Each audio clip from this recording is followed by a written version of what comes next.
Whether you've lived here for a few months or your entire life, chances are you've noticed this semi-developed high-rise in downtown Jacksonville. People are always talking about it. Yeah, you drive by and go, what's up with that? It's Right. Berkman Plaza, and it's been left this way for over a decade now. Some of you might remember a deadly construction accident. A man was killed. It derailed plans to develop the structure into a luxury condo complex. Tonight, the On Your Side team has discovered the longer the property sits vacant, the more money the city of Jacksonville is missing out on. Matt Head has more. When you close your eyes and visualize the Duval skyline, what do you see? Skyscrapers and stadiums, the Jacksonville Landing, or this eyesore?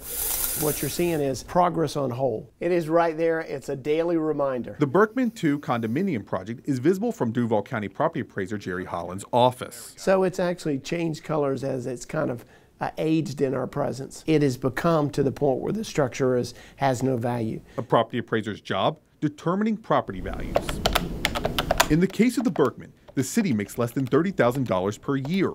But if the site gets developed, what we looked at is what the value would be in the future, or if it was completed, a similar project to Berkman, you would look at taxable value of over $35 million of taxable value, and that's where you generate the $400,000 in revenue back to the city. $400,000. Money that could change the downtown landscape. There's a lot that can be done with that. Everything from improvements to even just adding to additional maintenance of the city.